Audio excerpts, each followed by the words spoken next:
Hebrews. This is Prophets of Awakening. This is our Women's Advanced Bible Study Night, the 14th of September, 2023. Okay, the title inside the room is, we'll be defining what a virtuous woman is. Okay, listen to a few videos and break it down. Sorry about the little mishap. Okay, we're gonna, you can go to our YouTube channel, check out our videos. We have a lot of videos on Prophets of Awakening. You can check them out. It's a lot of information given. They connect dots for you and lead you into the truth. And if you like what you're hearing and receiving, I'm asking you to like, share, and subscribe to the channel. Okay. For those that don't know, this is a non-Messianic channel. We deal with the Tanakh and the Torah. Okay, Tanakh being the Old Testament, the so-called Book of Remembrance, and the Torah is the first 5 books of the Old Testament, books of the law. Okay, shalom and welcome to the channel, and welcome to our Women's Advanced Bible Study. We're going to do our normal, which is a moment of silence, prayer, psalms, women's health, current events. If you don't need no information, then we'll open it up for some Q&A. Then we'll go into the topic. This moment of silence is for the Lord of hosts and all that he's doing to bring about our prophesied deliverance in these last days. Oh Lord, we come before you at this hour, on this day, praising you and honoring you because of your position both in heaven and upon the earth, position in which Creator Yahweh have given unto thee. Lord, we pray to thee that you continue to let all the light shine down upon us in spirit and in truth. We love you, we seek you daily, O Lord. There is none else besides thee to redeem us. We see you in the affairs of the world, and we faithfully await your deliverance. Peace be unto you. Okay, somebody gonna read a psalm? Yes, sir. I'm reading out of Psalms, and it's 133. The Song of Degrees of David. Okay. Behold, how good and how pleasant it is for brethren to dwell together in unity. It's like the precious ointment upon the head that ran down upon the beard, even Aaron's beard, that went down to the skirt of his garments, as the dew of Hermon, and as the dew that descended upon the mountains of Zion.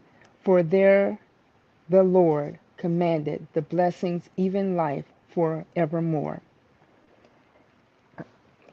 That Psalms 1, I read Psalms 133. Psalms 133 is short, but yet it packs a whole lot of information. Now, on the first part, 1, in verse 1, as we're saying, behold how good it is and pleasant to be with the brethren in unity. And that, at that time, there were a time that 3 times a year they would go up to um, Jerusalem, and they would have an annual feast to celebrate the goodness of the Most High, and they renew their relationship with each other, and did a sacrifice, and they just went over their history, kept it together, and he showed unity of the brotherings together there.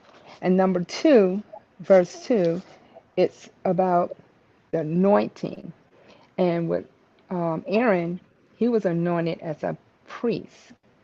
So Moses poured the olive oil over Aaron, and he became a priest.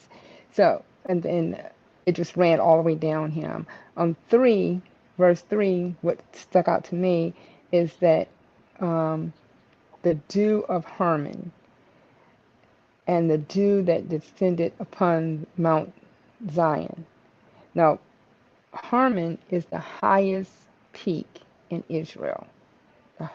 Mount Hermon is the highest peak in Israel, mountain that's the highest. And by the Lord concentrating, giving his commandment of a blessing for ever life, evermore. That means he's blessing us forevermore. He's not going to stop blessing us as Israelites. That's what I got out of 133 Psalms. Okay, yeah, Mount Hermon. That's where the 200 angels came down and ascended on Mount Hermon, and that's Yes, sir. it's it's right adjacent to Mount Zion. A lot of people don't know that. That's the Amorites and the Canaanites all descended from that. They all lived in that area. So yeah. Anybody else?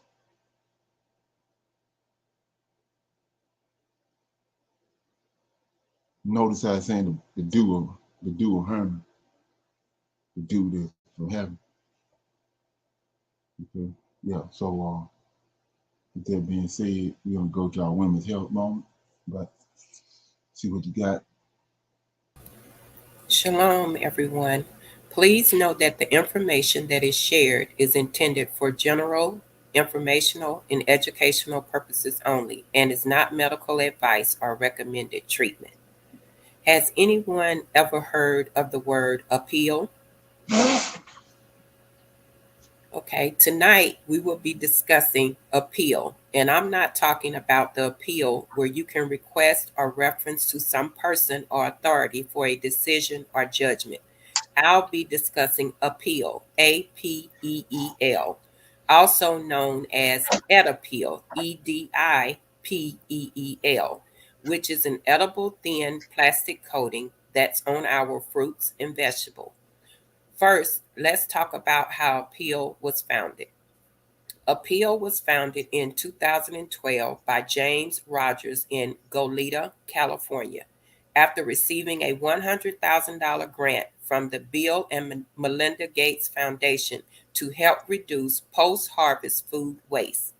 Bill Gates backed food waste prevention startup Appeal and also raised over $200 million from Oprah, Katy Perry, the Singapore government, and the Rockefeller Foundation, just to name a few. After the initial grant, backing is still provided by Bill Gates. Now, let's talk about what is Appeal. Appeal is an edible, thin plastic coating that adds an extra layer of protection which slows the spoilage by keeping more moisture in and oxygen out, maintaining freshness and quality for longer. Appeal is colorless, odorless, and tasteless on produce. Every plant on earth has a peel that protects it. The top layer of the peel is called the cuticle layer, which keeps moisture in while allowing the plant to breathe without drying out. A peel protects fresh produce after it has been picked by adding a microscopic extra layer of what already naturally exists on fruits and vegetables. A peel's edible is allowed for use on fruits and vegetables in the United States, Canada, Japan, Kenya, Mexico, Peru, and South Africa without restrictions. Additionally, Edapeel is allowed for use on the following fruits in the European Union, Norway, Switzerland, and the United Kingdom. Edapeel is allowed for use in additional countries beyond those mentioned. Appeal fruits and vegetables are found in Target, Walmart, and Costco, the Fresh Market, and Kroger's, just to name a few.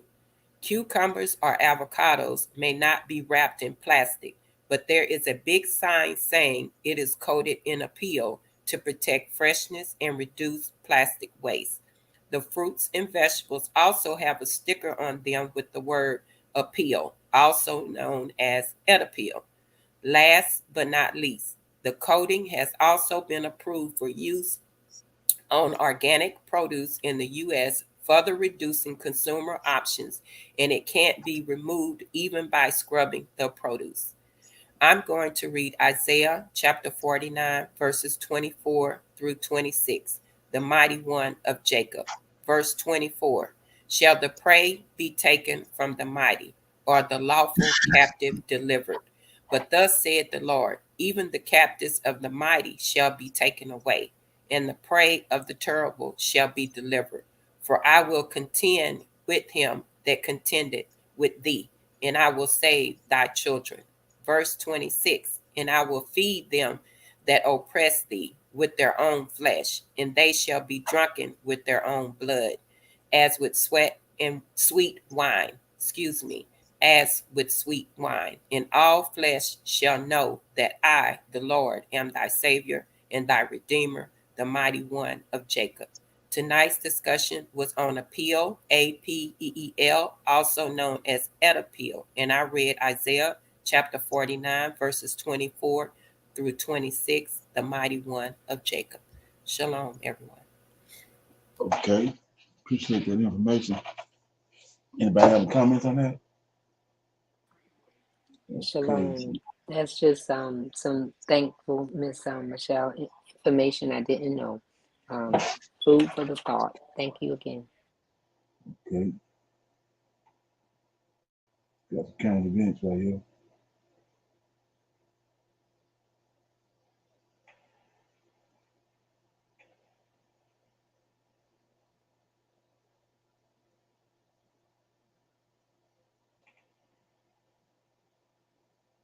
and Road Initiative looked like a project that compromised human rights. But a report provided by Global Times gave the U.S. a reality check. It suggests the U.S. take a look at its human rights violation matters. China is the country that created 11 million jobs through the Belt and Road Initiative. And the U.S. remains a country where human rights are not fully practiced. If that is the case, you must be wondering why the U.S. says the Belt and Road Initiative is a curse to human rights.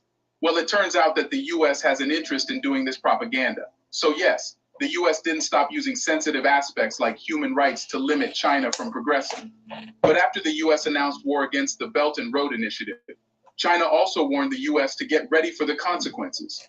Because this time, the U.S. is not just attacking China, but rather a collaboration called the Belt and Road Initiative of more than 150 nations.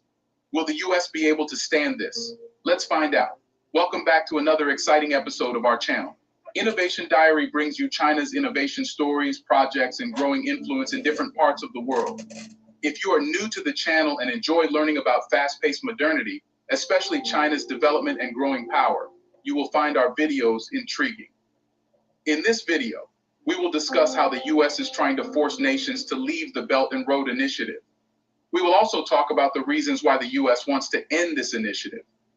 Watch the video till the very end to know how messed up the U.S. got after announcing a war on BRI. Let's get started.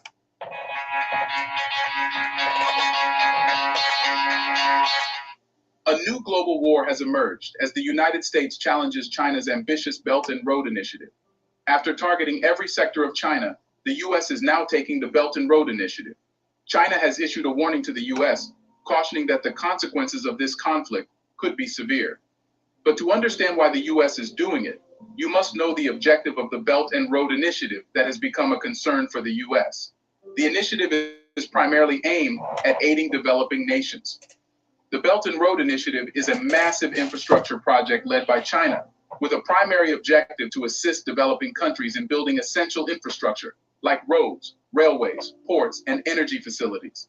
These projects are often carried out in Asia, Africa, Europe, and even Latin America. However, the Belt and Road's mission to support developing nations has not been appreciated by the United States. The reason for this concern lies in the potential decline in U.S. global influence. When China helps these nations build critical infrastructure, it often involves financial support and investments. By doing so, China aims to strengthen its ties with these countries and make them less reliant on the United States and other Western nations for aid and investments. This reduced dependency on the U.S. and its allies could shift the balance of global power and influence.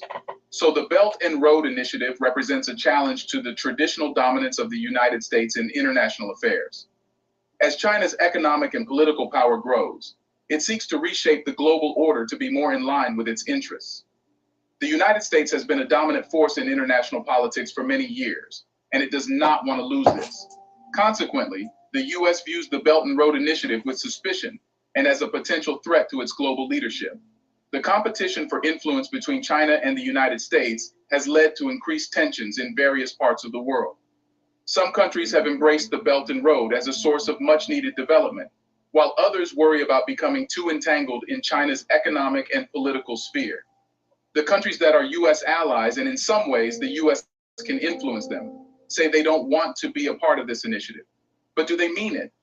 Before we continue further, tell us, are you enjoying the video? If yes, please like and share the video and subscribe to our channel for more videos about China's development, power, and influence on the world. Let's continue now. The Belt and Road Initiative is not just about building infrastructure. It is also a significant element in the global struggle for influence. While China sees the initiative as a way to empower developing nations, the United States views it as a challenge to its dominance on the world stage. This ongoing competition between the two superpowers is likely to shape international relations and geopolitics for years to come.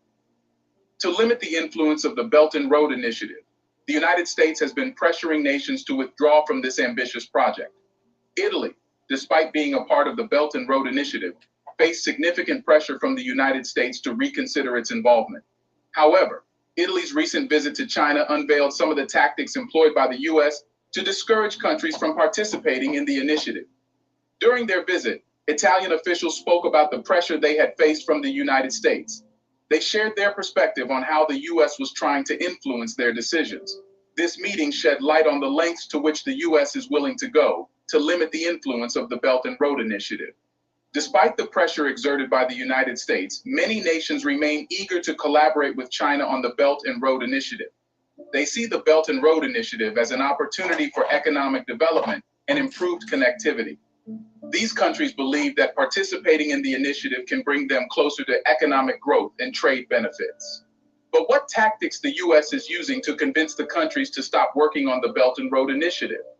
To weaken China's global standing, the U.S. has decided to make unfounded accusations against China, including allegations of human rights violations. These accusations are designed to discourage other nations from cooperating with China. However, in reality, China offers substantial financial benefits to its partners. A report from the Global Times revealed that China created over 11 million jobs in just 1 year through the Belt and Road Initiative. The United States. Let me ask you a question. Have you ever thought?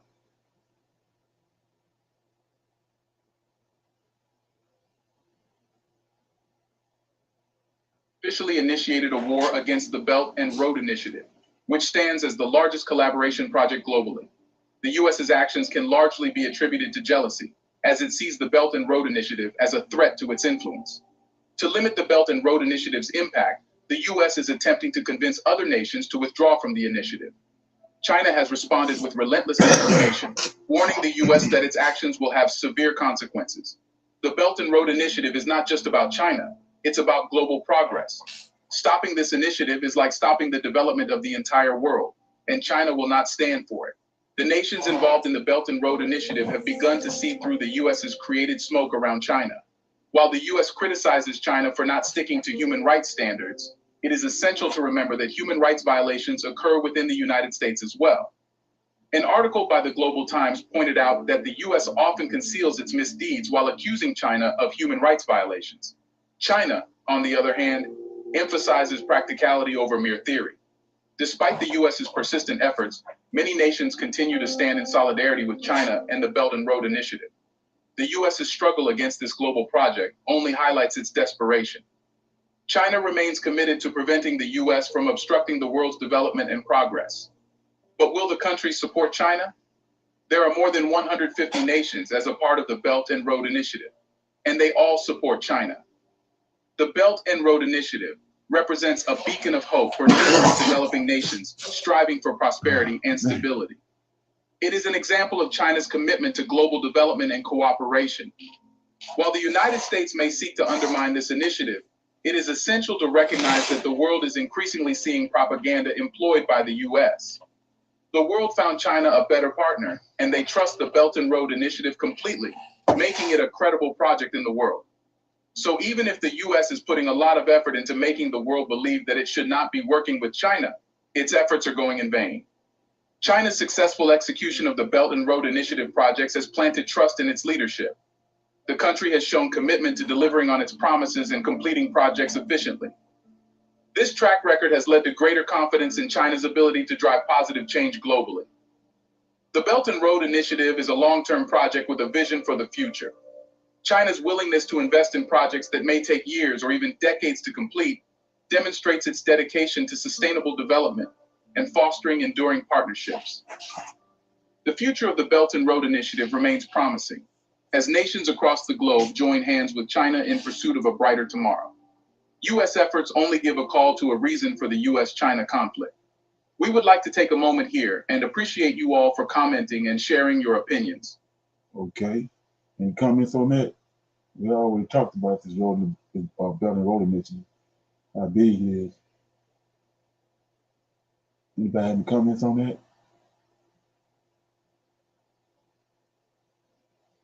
Okay, so everything you see going, yeah.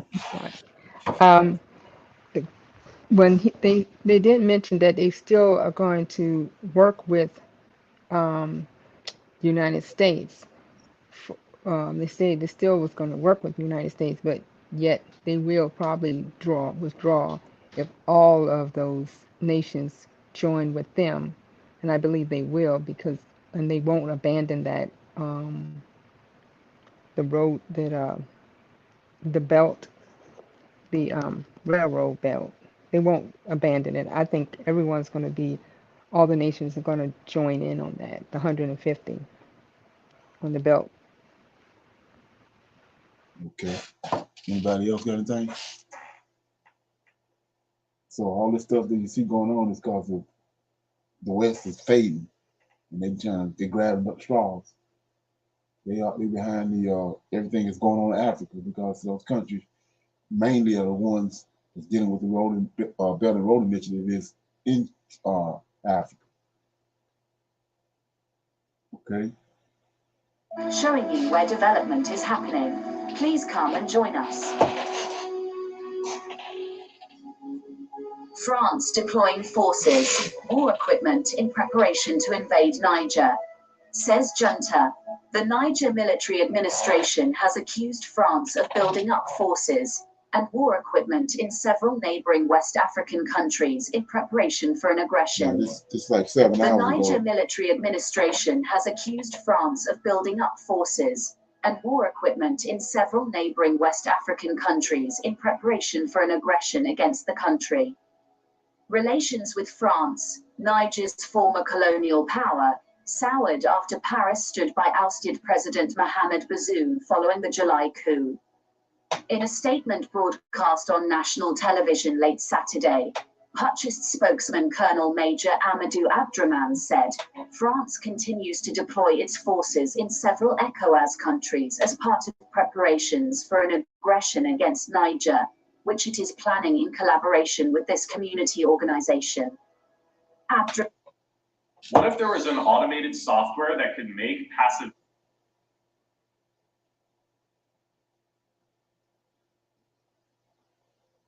deployed military aircraft, helicopters and 40 armored vehicles to Côte d'Ivoire and Benin.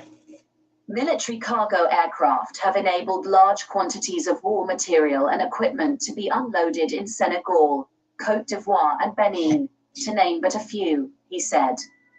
Niger is also embroiled in a standoff with the West African bloc ECOWAS, which has threatened to intervene militarily if diplomatic pressure to return Bazoum to office fails. However, the regional bloc has said it does not want Niger to repeat the experiences of Mali, Guinea and Burkina, with which it had to haggle over the durations and conditions of transition periods. On August 3rd, the coup leaders renounced several military cooperation agreements with France, which has about 1,500 soldiers stationed in the country as part of a wider fight against militants. They maintain that France's forces are now illegally stationed in Niger. Paris, which refuses to recognize the military regime in Niger, does not consider the mutinous soldiers who ousted President Bazoum as party to those cooperation deals. France is engaged in a tug-of-war with Niger, which has also withdrawn the diplomatic immunity of French ambassador Sylvain It and ordered police to expel him. France has refused the demand on several occasions, saying the military regime has no legal right to make such an order. Africa, the next battleground. Attempts are being made by the West to destabilize Africa's regimes that are perceived pro-Russia and China, especially in view of BRICS expansion and the fast-changing dynamics of Africa. French President Emmanuel Macron has expressed concerns about the expansion of BRICS, highlighting the risk of fragmentation of the world that needs to be avoided. Fragmentation of states has led to numerous countries choosing to unite in a union over which the West has no control. Not only is there no control, but there is also no effective influence. Macron said, BRICS expansion runs the risk of weakening the West and Europe in particular and turning the tides in their favor. The global financial situation is getting tougher as BRICS countries become more complex to trade with. By using local currencies for trade settlement, the West predominant international order is being challenged. Concurrent to the above is the awakening in Africa against the West, the recent military coups in Niger and Gabon adding to the signals. It is well known that resources in Africa are exploited by private companies, owned by French, American and British billionaires and politicians who lead these countries. French colonization of Africa is diminishing but not over. French troops are deployed to guard mines in Africa and African nations get a pittance against the minerals sold by the big corporate. The US and the West attribute the increase in Russian and Chinese influence in the global South to the changing dynamics in Africa. France is not clear how Africans in the future will react to France's continued stay in French colonies in Africa. The effect of this is a loss of guaranteed supply of minerals, including gold. Niger has increased the price of uranium, more than what was mandated by the French after the military coup, and these prices are likely to rise further. The West wants the Economic Community of West African States, ECOWAS, to take military action against Niger. Now there is news that the European Union, EU, is set to launch a new mission in West Africa, a mission in the Gulf of Guinea, with police and soldiers deployed to Ghana, Togo, Benin and Ivory Coast, according to the German paper Welt am Sonntag, published every Sunday. The stated aim of the combined military-civilian operation reportedly is to prevent instability triggered by jihadi groups, to train and advise local security forces, help prepare for anti-terror operations, provide technical support and implement confidence-building measures in the security sector. Formal approval of the mission is to be taken in October during the EU Foreign Ministers meeting in Luxembourg.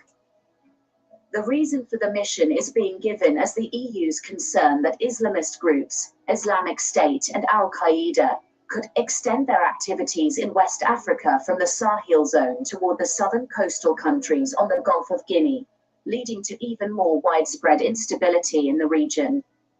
But the actual reason probably is to counter growing Russian and Chinese influence in Africa, Mali having kicked out French and German forces, Niger asking French forces to leave the country, military coup in Gabon after the military took power in Mali, Burkina Faso and Niger.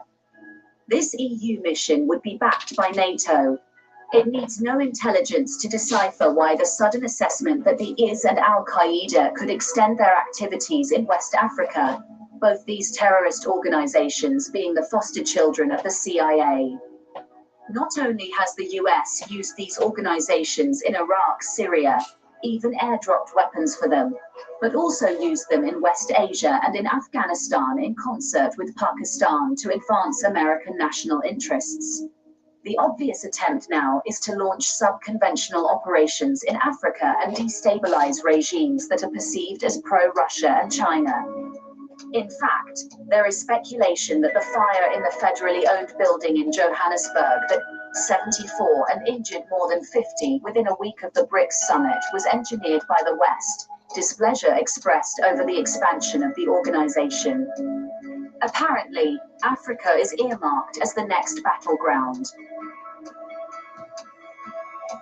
This is the end of our program today.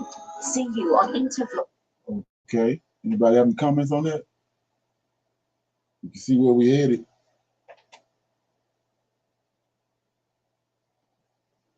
Okay.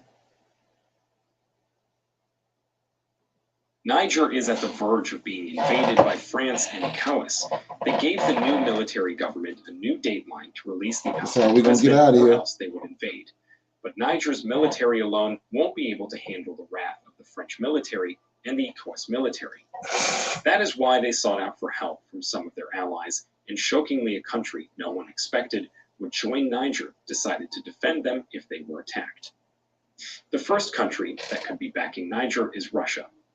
Russia has one of the strongest militaries in the world, and they just might step into the ongoing conflict in Niger and back the coup leader and defend him from being arrested by France and ECOWAS. So why will Russia back them? The Wagner Group, which is a Russian mercenary, has been present in that region for quite some time, though not in Niger. They have been in Burkina Faso and Mali, where they have been helping to fight off terror groups. Niger's coup leader recently called upon the Wagner Group for help as the deadline they were given by the ECOWAS to release the country's ousted president approaches. ECOWAS planned to intervene militarily, and with the backing of the Russians, they just might relent and back off. General Salifo Modi made this request when he visited neighboring Mali, where he made contact with a member of the Wagner Group. The Niger coup leader will definitely need this backup, as it will guarantee his staying in power without the interference of France or ECOWAS. There are rumors the Wagner Group is considering the request. This will also be an advantage to Russia, as this comes at a time when the West and the East are fighting for space in Africa. Both the US and Europe want to pull Africa to themselves and sign deals, but Africans say they are tired of them. These deals, which have been going on for years, haven't been fruitful, and now most African countries are now turning to the East. There was even a Russia-Africa summit, which over 90% of African heads of state attended. Russia is not the only country that is considering backing Niger. The next country that will fight alongside Niger is Burkina Faso. Burkina Faso is currently trending right now for one reason: their leader Ibrahim Traoré. He is the youngest president in Africa after overthrowing the previous government in 2022. A government he believed was puppets of the French government. He claims his people suffered and were impoverished as a result of poor governance, despite the fact the country had so many mineral resources. So when he took over power, things changed for a bit, and after the Russia-Africa summit, Ibrahim Traoré made himself known to the world when he spoke out about how Africa was being used by the West as a source of raw materials. He says it's time for Africa to take a stand. It's time for Africa to enter into trade deals that won't impoverish them, but rather make their lives better. When Niger had a coup, there was a threat from France to attack Niger. Why does France want to attack Niger? Niger is a neighboring country to Burkina Faso, and it is rich in a particular mineral. A mineral France so desperately needs. This mineral powers 1/3 of all homes in France. This mineral is uranium. France desperately needs Niger's uranium, which without it, its people will suffer, especially during cold winters. So when Niger banned the export of its uranium to France, France got angry and decided that it would invade Niger if it threatened its interest in that territory. And that interest so happens to be uranium. Ibrahim Traoré decided to stand by Niger in case it was attacked by France. He knows if Niger gets attacked by France and got conquered, he may be next. So the best position he'd rather find himself in would be to join forces with Niger and stand a better chance of standing off France. Because he knows if Niger were to be conquered, he would be next. Burkina Faso happens to be one of 3 West African countries that decided to stand with Niger. Mali is another country that has decided to stand with Niger. Mali also has suffered from exploitation by France. Mali has thousands of gold mines and is the 15th biggest producer of gold in the world. France doesn't produce gold. Rather, France has the 4th biggest gold reserve in the world, while Mali has no gold reserve. Mali also had a military coup, where the military had to overthrow the government, which was put in place by France. They also planned to stop all gold exports to France, and this would get France angry. Their military leader, Assimi Goïta, is acting president before the election that will take place in 2024. Since Mali is also a neighbor of Niger and feared facing the same fate as Niger if it stood alone, they decided to unite forces with Niger, Burkina Faso, and a third West African country called Guinea. Guinea is another country that ousted its president through a coup, and its leader, Mamadi Doumbouya, now leads the country and has also taken a stand with Niger and promised to stand by them in case of an invasion. All these 3 West African countries have decided to stand Niger and have a higher chance of defeating a common enemy who might invade them later if they were divided. But the 5th country that has decided to stand with Niger in case of an attack by France and ECOWAS is quite a surprise. This country is Algeria. Algeria shares boundary with Niger to the north and has promised to send military troops to defend Niger if it were to be attacked by France and ECOWAS. Algeria thinks this is a problem that should be left to the people of Niger to solve alone. They required no military intervention. They went on to say if Niger were to be attacked, what happened to Libya might happen to Niger. Some people even think Algeria also want to use it as an opportunity to also get out of the grip of France too. Since independence, Algeria's oil, gas, and phosphates have all been going to France. The fact... Okay. So, like I was saying before, this everything you see taking place is does you some good to keep an eye on it, because this is where our exodus and deliverance coming from, through this right here. These events that's taking place. They just escalating. Okay. With that being said, got a little need no information. I thought this is pretty interesting. Let's check it out.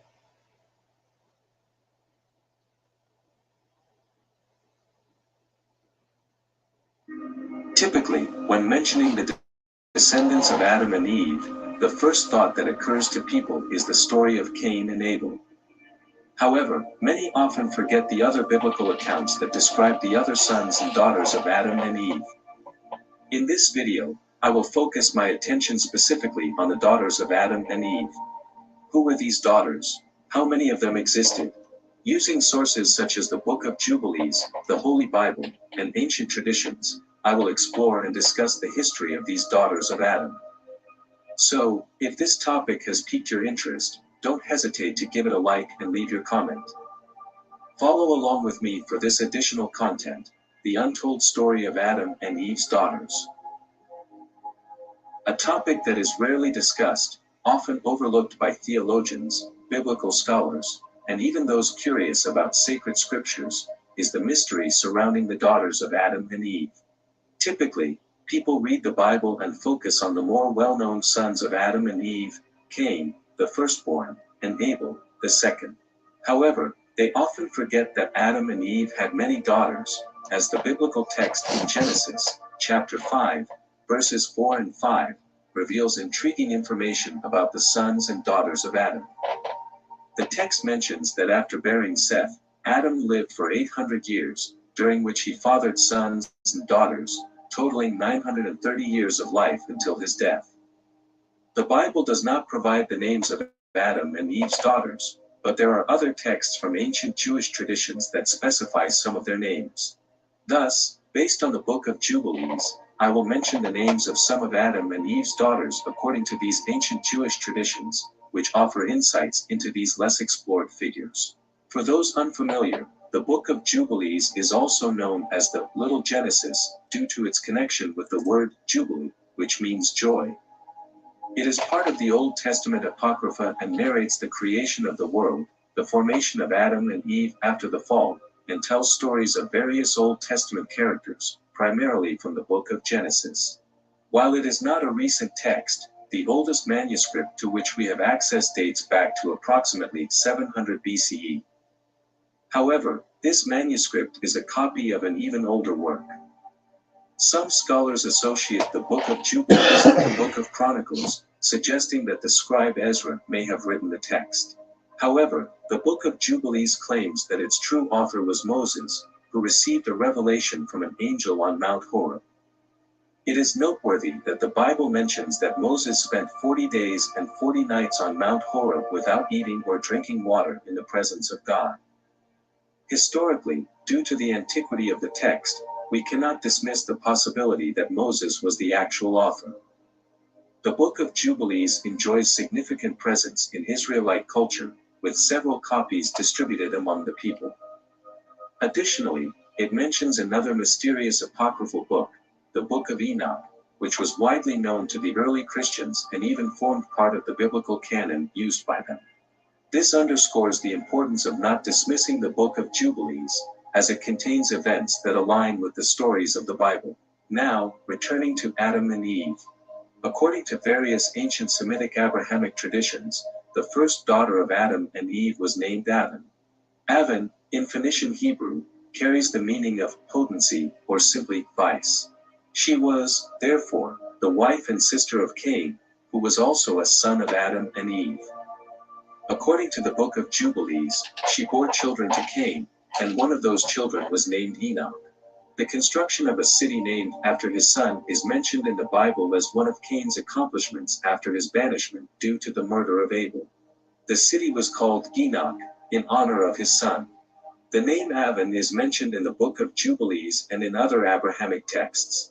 However, in some of these texts, such as the Cave of Treasures, she is called Kelima. Therefore, Kelima was the wife of Cain and the first daughter of Adam and Eve, according to these traditions. According to several ancient Semitic traditions, the second daughter of Adam and Eve was Azura. Azura was the wife of Seth, the third son of Adam and Eve, born after the death of Abel.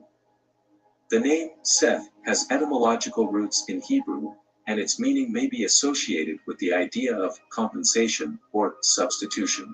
This is relevant because, after the murder of Abel by his brother Cain, Seth is considered by Adam and Eve as a substitute or divine compensation for the loss of Abel. He is seen as a righteous and pious descendant, and it is through his lineage that the biblical narrative suggests humanity continued to worship God. Furthermore, Seth's genealogy is significant in the Bible because it leads to Noah, who played a crucial role in the flood story and the survival of humanity. Thus, Seth and his wife Azura were a link in the genealogical chain that connects the creation of humanity to later events and important figures in the Judeo-Christian tradition. The Book of Jubilees presents an interesting detail by stating that Azura was initially Abel's wife and became a widow after his death. After Seth came of age, he married Azura, and from their union, the lineage of Seth and Seth himself, who became the initial patriarch of this lineage, descended. The Book of Jubilees informs us that Azura was born in the 6th week of the 4th Jubilee and married her brother Seth in the 5th week of the 5th Jubilee. In the 4th year of the 6th week, she gave birth to a son and named him Enos. Subsequently, when Enos grew up, he married in the 3rd week of the 7th Jubilee with Noam, who was his sister and also the daughter of Seth and Azura. Enos is one of Seth and Azura's sons and is known for his pious descent and devotion to the worship of God. The main reference to Enos in the Bible is in Genesis 5 verses 6 to 11, which describes his genealogy as follows. Seth lived 105 years and begot Enosh.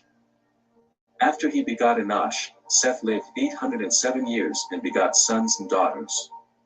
In total, Seth lived 912 years, and he died.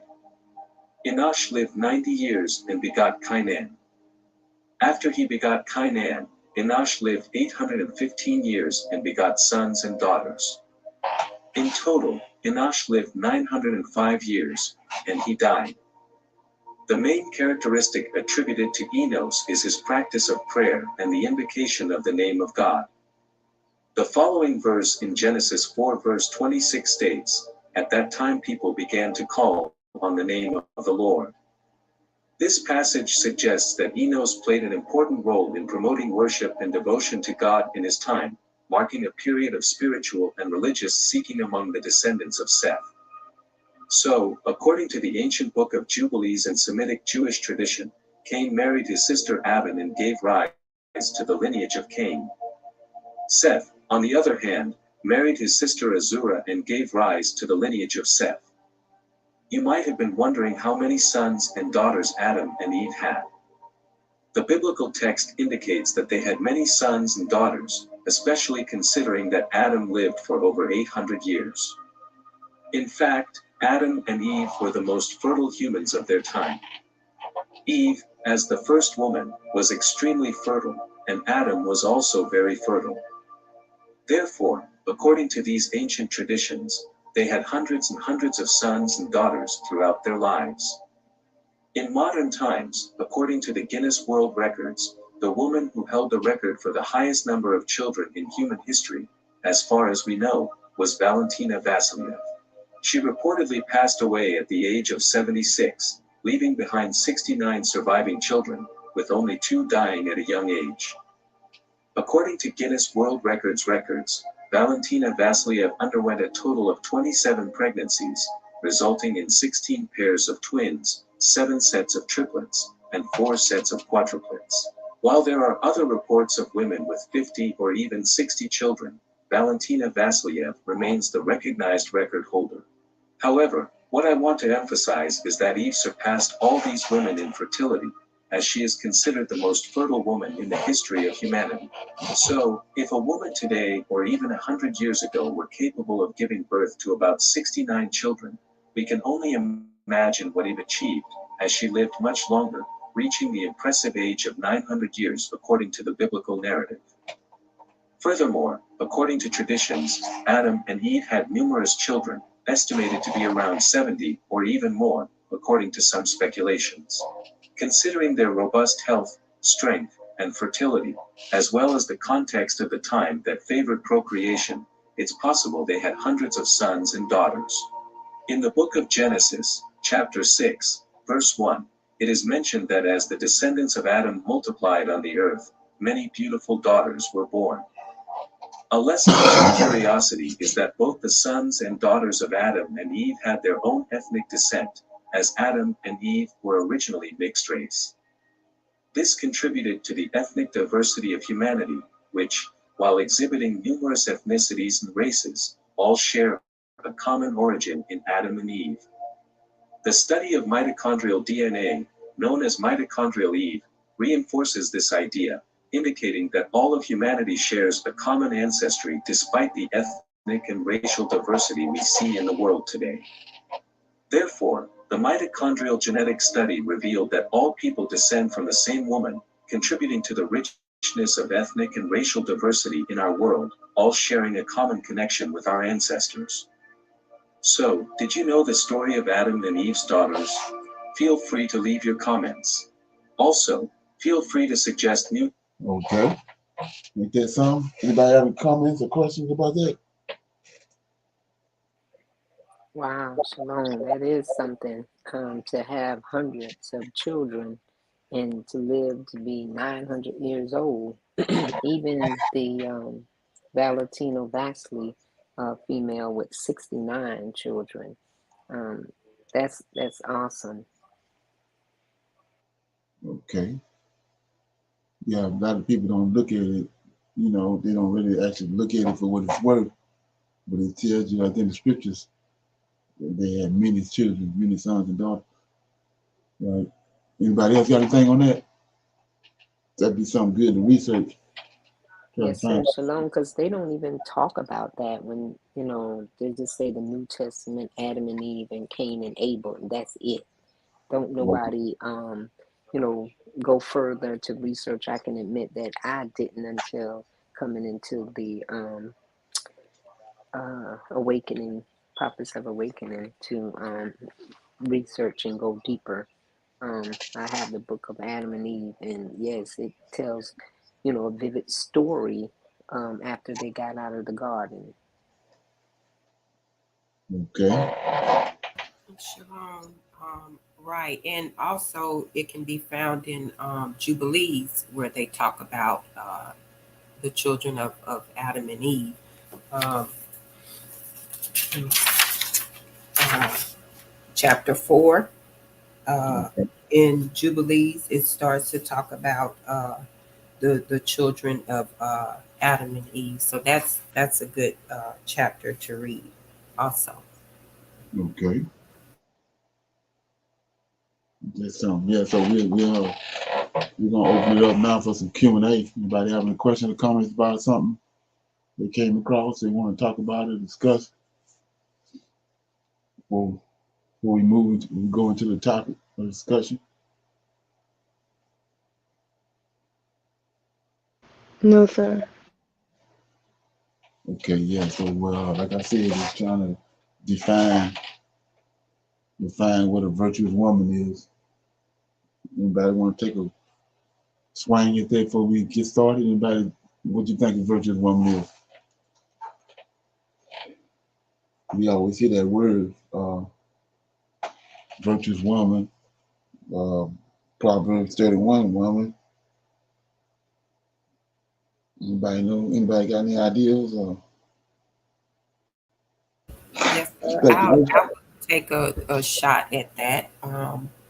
Okay. First of all, I think that you know the most important thing is that she fears the Lord, right?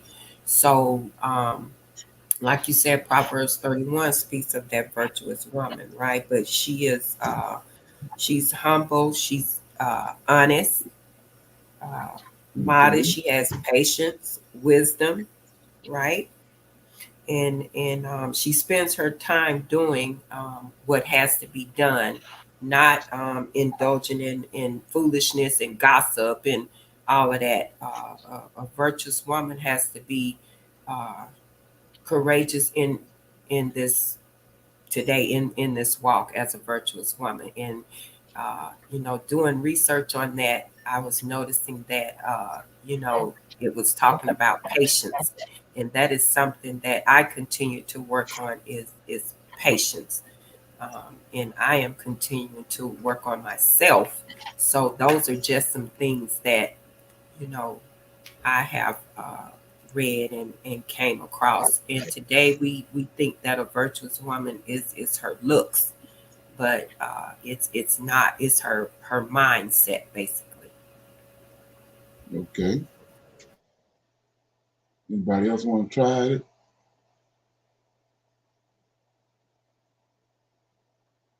Okay, we got a couple of videos I'll play. Play the first one. What is a virtuous woman? Today, we as Hebrew women strive to return to the old paths, to our Israelite matriarchs, who left examples for us to understand how to be virtuous women.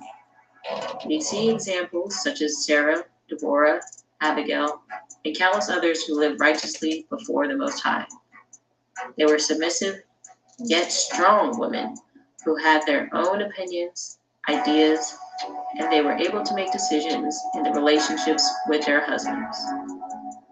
Today, we're going to look at what the Bible describes as a virtuous woman. Is she simply a woman who stays in the kitchen all the time, making sandwiches for her husband? Or could she be something more? Let's take a look at Proverbs chapter 31. Verse 10 says, "Who can find a virtuous woman? For her price is far above rubies." So in this first verse, let's take a look at this word virtuous. What does this word really mean in the Hebrew? It's H2428, kayo. It means strength, efficiency, wealth, army. I bet you didn't expect it to be that, did you? And let's take a look at how it's translated in other instances in the Bible. So really, this passage is talking about who can find a strong woman. The verse also says, for her price is far above rubies. Now, this might sound like it's belittling women and inferring they can be bought, but let's also take a look at that word price in the Hebrew. It's H4377, Maker, and it means merchandise, value. So we do know in the law for marriage that an Israelite man would pay a dowry for the woman he wants to be his wife. But in the scripture here, we can see that it says her price or value is far above rubies, meaning she is invaluable. There's no value you can put on a virtuous or strong woman. Verses 11 and 12. The heart of her husband does safely trust in her, so that he shall have no need of spoil. She will do him good and not evil all the days of her life. A strong woman will respect, honor, and show love to her husband. So this is not like those relationships you see on BET or television, where there's constant arguing and the woman thinks she can completely run over the man. There is trust and kindness in their relationship. Verses 13 through 16. She seeketh wool and flax, and worketh willingly with her hands. She is like the merchant ships. She bringeth her food from afar. She riseth also while it is yet night, and giveth meat to her household, and a portion to her maidens. She considereth a field, and buyeth it, and with the fruit of her hands she planteth a vineyard. This is a very resourceful woman, a working woman. Men, you shouldn't be afraid to let your woman do some work. Now, this doesn't mean that men could just now sit back at home, play video games all day, and let the women work for them. No, this scripture indicates that even though the man is the provider for the family, it's okay that the woman works as well. You can see the woman in this passage is engaging in commerce and business affairs. So it's important for wives to have a say in these matters too. Verses 17 through 22. She girdeth her loins with strength, and strengtheneth her arms. She perceiveth that her merchandise is good. Her candle goeth not out by night. She layeth her hands to the spindle, and her hands hold the distaff. She stretcheth out her hand to the poor. Yea, she reacheth forth her hands to the needy. She is not afraid of the snow for her household, for all her household are clothed with scarlet. She maketh her coverings of tapestry, her clothing is silk and purple. Again, this passage is talking about a strong woman. Verse 18 says, she perceiveth that her merchandise is good, her candle goeth not out by night. This is talking about a hard-working woman. She layeth her hand to the spindle, and her hands hold the distaff. Again, hard-working. And verse 20 talks about her giving to the poor. In her righteousness, she thinks of the less fortunate and helps them. Now let's read verses 23 through 25. Her husband is known in the gates when he sitteth among elders of the land. She maketh fine linen and selleth it, and delivereth girdles unto the merchant. Strength and honor are her clothing, and she shall rejoice in time to come. Look at verse 25. Strength and honor. That's how Black women should be admired today. Not for who can twerk the best or who has the newest and best looking Gucci slides. As strong Black women, we have to show ourselves to be honorable in our appearances. Verse 26. She openeth her mouth with wisdom, and in her tongue is a law of kindness. Today, many in our nation are lacking wisdom because we have fallen away from the commandments of the Most High. We have to return to this book so that we can direct each other back to the right paths. And also, this scripture talks about the law of kindness. When we speak to each other, we need to show love, not hate and jealousy. We are not supposed to hate our brother or sister in our hearts. Verses 27 and 28. She looked well to the ways of her household, and eateth not the bread of idleness. Her children arise up and call her blessed. Her husband also, and he praises her. Ultimately, a strong woman wants to be a good example for her children and a blessing to her husband. And she can't do that by being idle. Our matriarchs were instrumental for their households, and on a major level, our nation. But it all starts in the family household. Lastly, verses 29 through 31. Many daughters have done virtuously, but thou excellest them all. Favor is deceitful, and beauty is vain, but a woman that feareth Yahuwah, she shall be praised. Give her of the fruit of her hands, and let her own works praise her in the gates. So this is the ultimate aspiration of an Israelite woman. And as we found out, these are attributes of a strong woman. And this is something that I strive to be, and that every Israelite woman should strive to be. And of course, in all things, we must fear the Most High, because He is the creator of all, that blesses us with life and the ability to excel in our livelihoods. Okay. Any comments on that? Anybody get anything out of that? Yes, sir. I think, what she was saying and how she was breaking it down was so true. But can you explain Proverbs 31, verse 23, when it says her husband is known in the gates, when he sitteth among the elders of the land? I see that a lot of women think that, they are the ones that are going to be known. When they don't know, we have our own roles, responsibilities as Hebrew Israelite women. So I just wanted to know if you can, shine a light and explain that a little bit more, because we seem to have more women that come into this truth of being awakened as a Hebrew Israelite, and they start to learn the truth and connecting dots and so forth, and they want to overtalk the man and think that they are the teacher and so forth. Yeah, well, that's the main thing I was looking at when she was talking.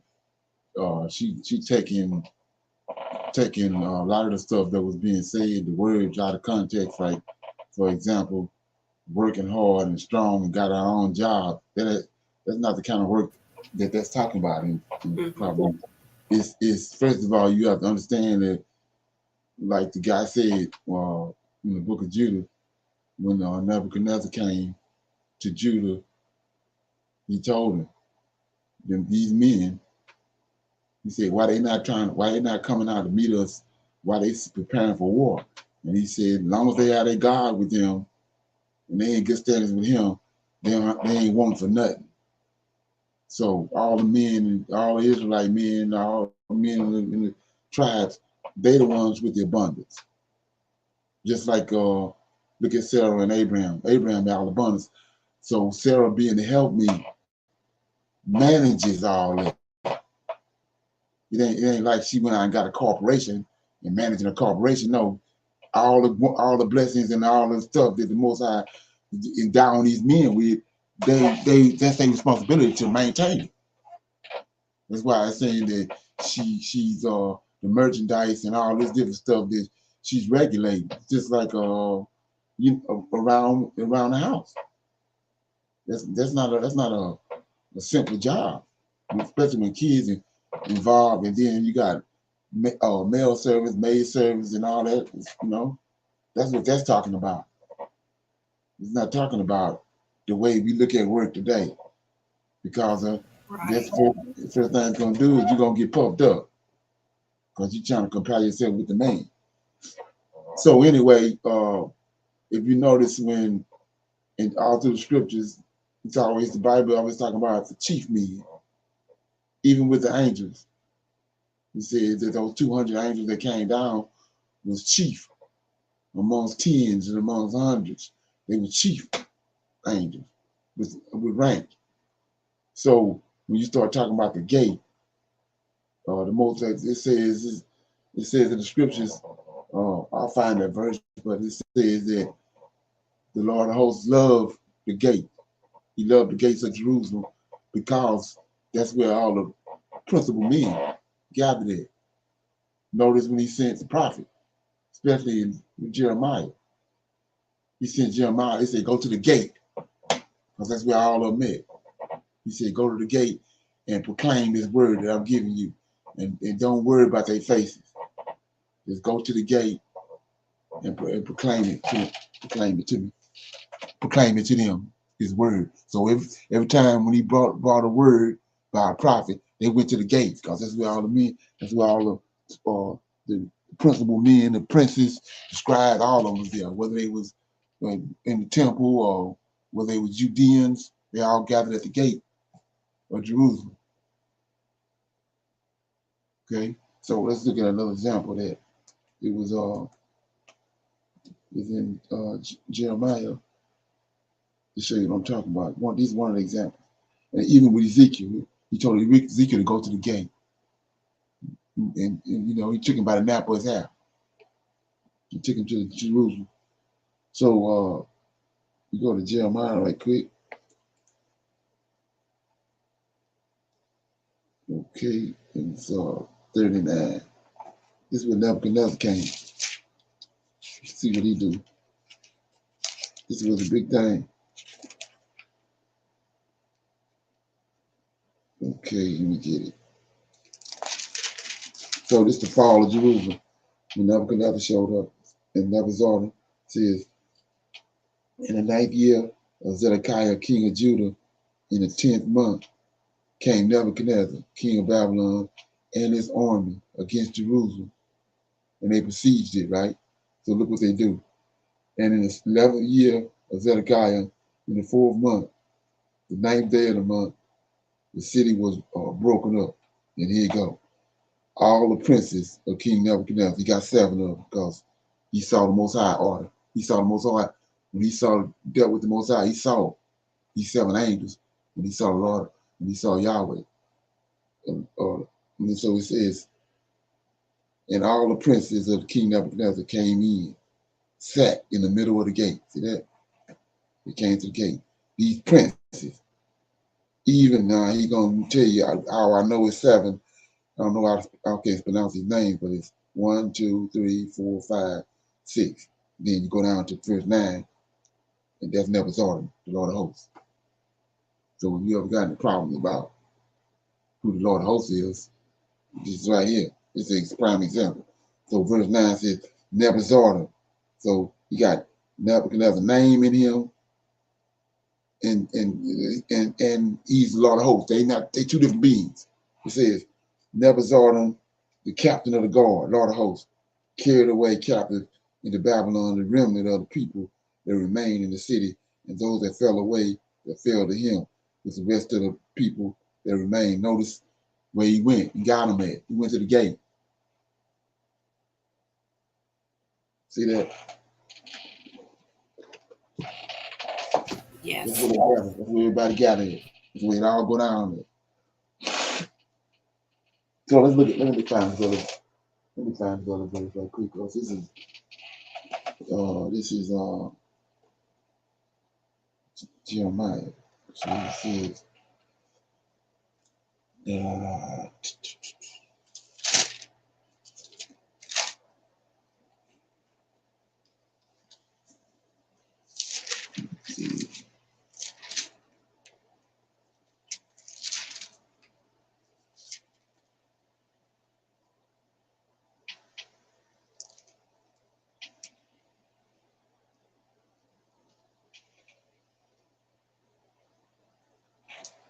okay.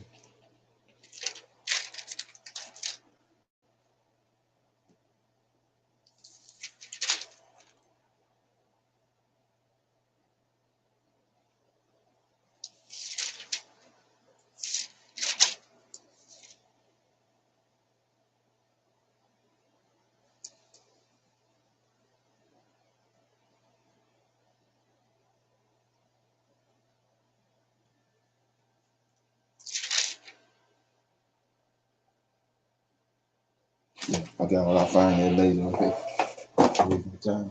So anyway, in the other situation I was talking about her, So how she brought up the fact that they were resourceful when they did it. You know, it's not the same work. And he go to the answer to that right here. You know, I mean Isaiah, who says, and that's what the Christians do with Jesus. They go and get verses out of context. Then they're not even saying what they say it's saying. So we right here to show you what I'm talking about the men of Judah had all the wealth. So it says, I'm in Isaiah 3. I mean, you can come back and just tell me if you get anything else out of it. I'm in Isaiah chapter 3, starting at verse 16. This is the judgment on the daughters of Zion. Moreover, the Lord said, because the daughters of Zion are haughty and walk with stretched forth necks and Wu-Tang eyes, walking and mincing as they go and making a tingling with their feet. Therefore, the Lord will smite with scour the crown of their heads of the daughters of Zion, and the Lord will discover their secret parts. In that day, the Lord will take away the bravery. Check it out. In that day, the Lord will take away the bravery of their tingling ornaments about their feet and their coils and their round tires like the moon, chains, bracelets, the mufflers, the bonnets, the ornaments, and the legs, and the headbands, and the tablets, and the earrings, the rings, and the nose jewels, the changeable suits of apparel, and the mantles, and the wimples, and the crisping pins, glasses, fine linen, and the hoods, and the veils. It shall come to pass. Here you go right here. It shall come to pass. So this is why they halted. They got all this stuff. Same way to me. He said that they were going to come into the land of Israel, and because the land was so plentiful and they had everything, they're going to get fat and kick. So same thing with these women right here. So then he says, all this, you see all the stuff they have.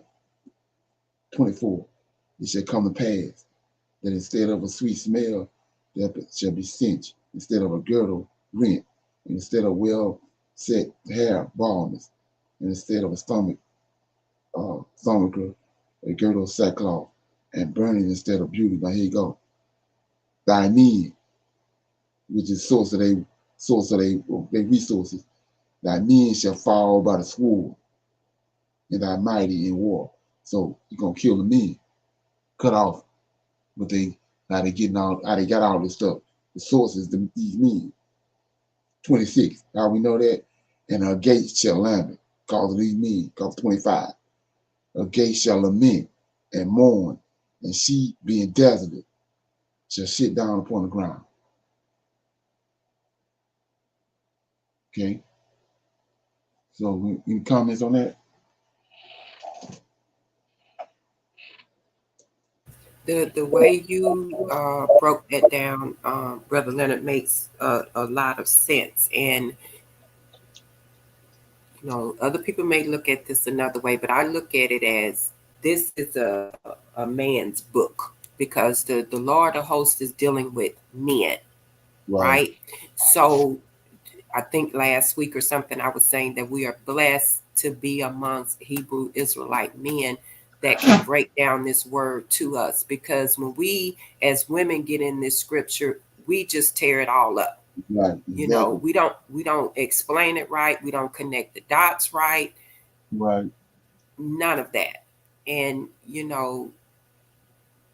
we should be doing a lot of listening and taking notes so that we can be getting ourselves right, because we have been disconnected from our culture for so long. And a lot of women may not look at it like I do, but I just enjoy sharing the information that I have and what I have learned. Everybody is battling something.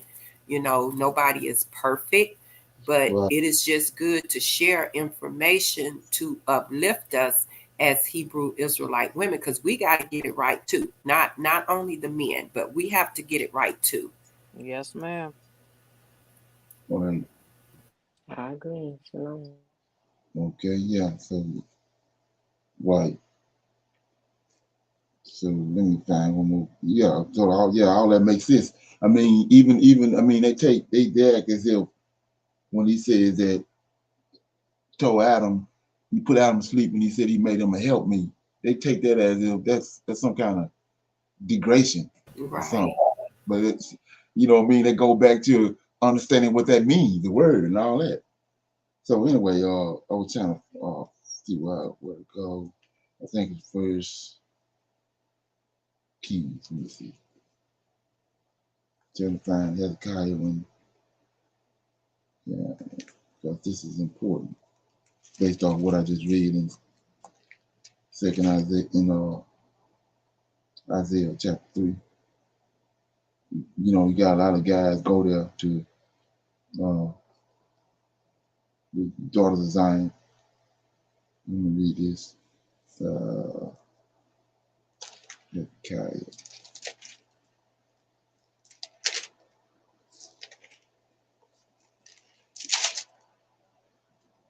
Okay, yeah, so it says,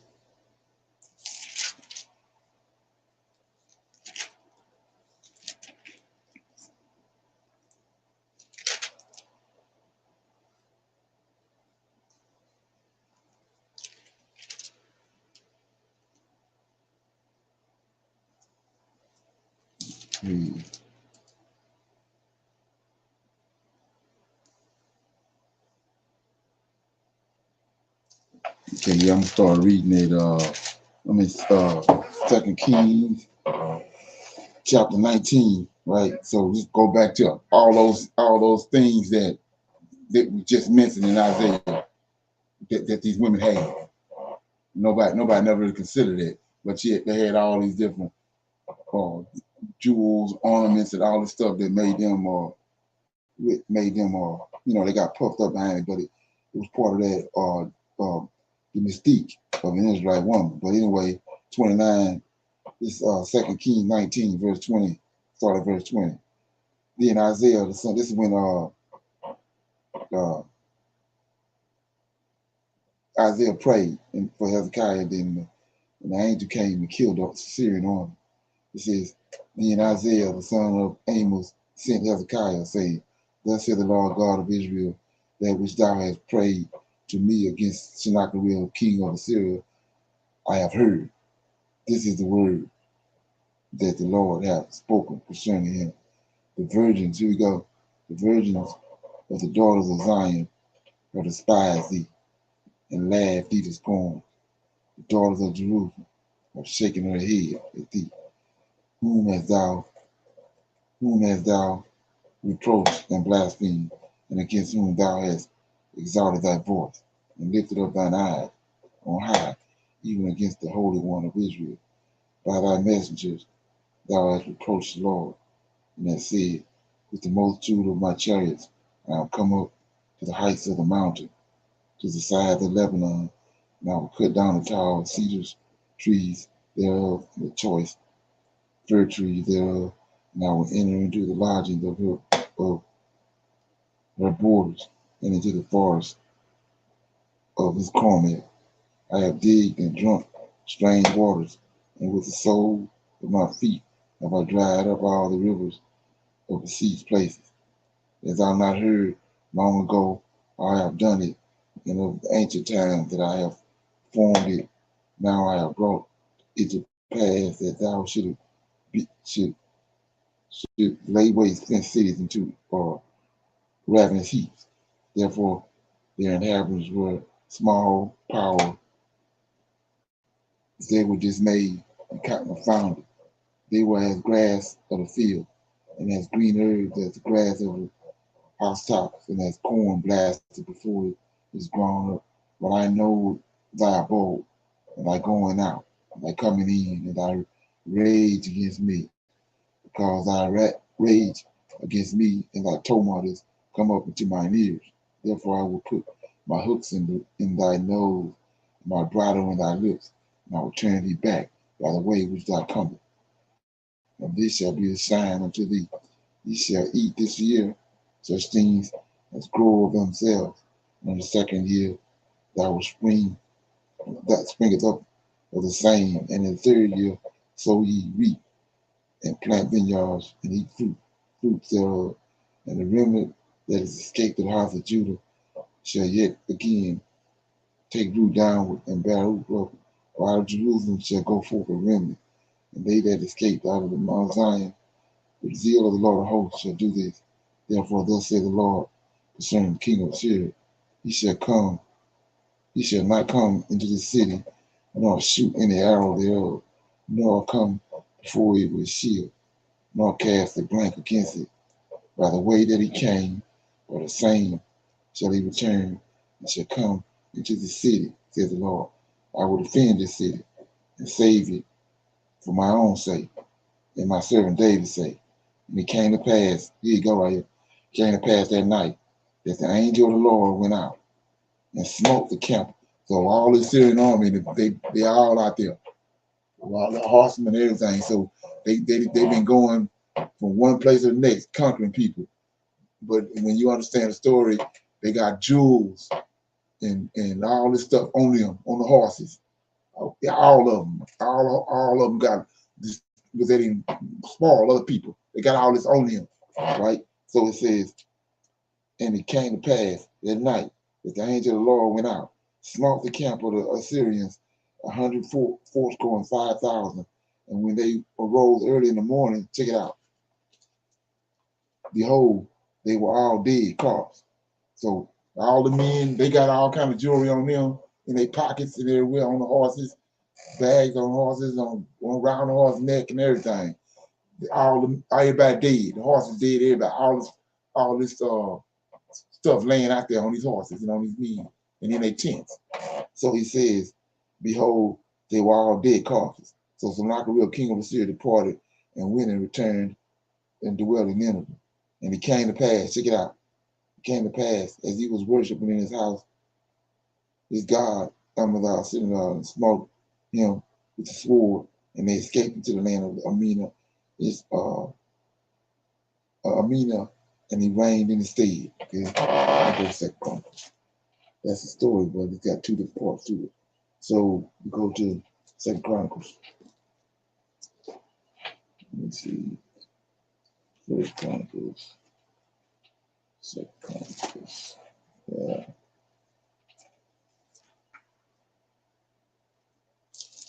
Okay.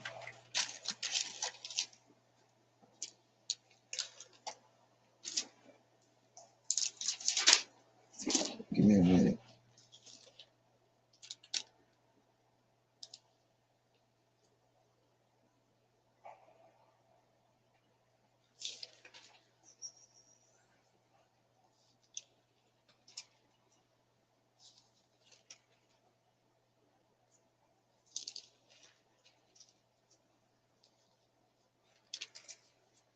Okay,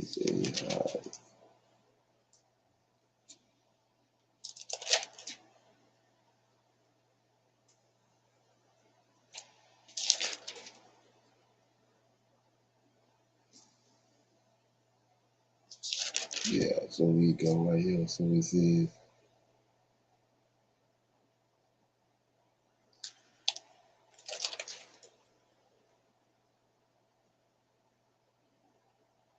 yeah, here you go. So I'm in Second Chronicles 32, starting at verse 20. And as for this cause, Hezekiah the king and the prophet Isaiah, son of Amos, prayed and cried to heaven. And the Lord sent the angel, which cut off all the mighty men in valor. The same story. And the leaders and the captains in the camps of the king of Assyria. So he returned with shame of the face of his own land. And when he was coming to the house,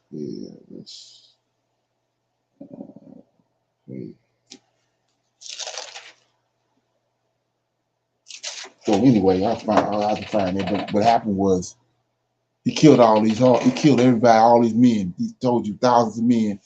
And then the Israelites went out and spoiled them. So you think the women went out there and got those Christian pins and the rubies and all that stuff that we just mentioned in Isaiah 3? No, these men went out there. Same way though the Syrians and the Chaldeans are taking spoils, the Israelites when they go out. That's how they getting them. Most High delivering. We saw all the nations that Moses and Joshua conquered. They were spoiling them people. Women weren't with them. So they're bringing that back. And being that they're the help me, they have to manage all. They're managing all of it. But the Most High is imposing it, is bringing it forth through his might and power to these Israelites like me. Okay. Any comments?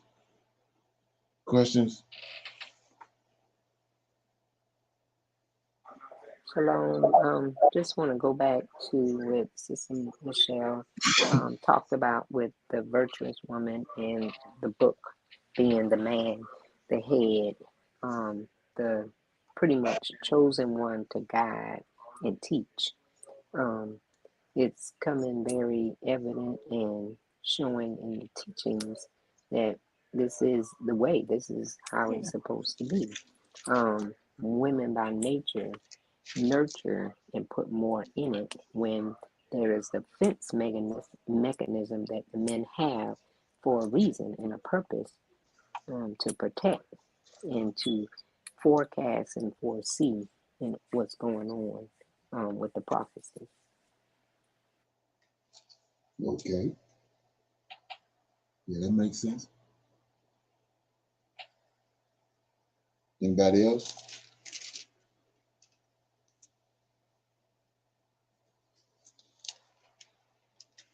Okay, yeah, so nobody else have anything else? We're gonna close it out right there.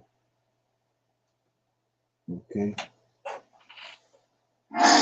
I just want to say shalom to everybody. I had a good class. I'll see everybody tomorrow on Clubhouse for our Friday night conversation, our non-Messianic conversation. Shalom. Shalom, everyone. Shalom, everyone. Shalom, everyone. Good class. All right. Shalom.